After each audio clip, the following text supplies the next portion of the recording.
Ha balaca. Məhəbbət. Balaca gəl bir sən bir 40 maşını gəzdirim. Yaxşı. Sən məndən gəzdirə. Yaxşı, Məhəbbət, Xahiş gəlir. edirəm, gəl, xahiş edirəm. Qadan qal, gəl, qadan qal, gəl, nətərsən ha bana. Xoş gördük. Məhəbbət, Haydi. maşın necədir? Xoşuma gəlir. Sağ ol deyirsən bilməm belə qəşəng. Yox, bayk yaxşıdır, bayk əladır. Gedək.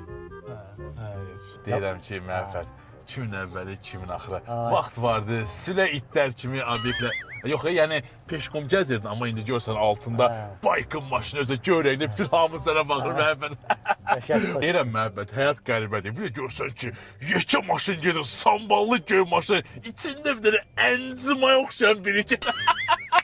Yalnız bizə ki, bu şamanında pul olmazsa başlama. Sağ olsun ki, ona hədiyyə alan oğlanlardı, o samballı oğlanlar ki, alın altına qoy ki, gəl ambarmışı, maşınımızı. Məhəbbət, halal olsun. Lətvə səndən uzaq ha, Məhəbbət, Lətvə səndən uzaq. Hər şey Məhəbbət, elə saxla maşının yanında Məhəbbət. Çox sağ ol, minnətdaram sənə, həqiqətən günləri. O ki var güldüm, mən bitmaz ona. Bildim, mən pulumu kim verəcək? Nə pula Məhəbbət? Ya bəlkə mən taksi işləyirəm, gündəlik pulum mənim çörə əhbək pulum deyil, bu maşınım deyil. Sən elə bizdən elə iynələməklə qoymaqla düzələyək. Pulumu ver, 20 mat pul. Sən demək ki, otursa bir də maşına gəlsin baxçına.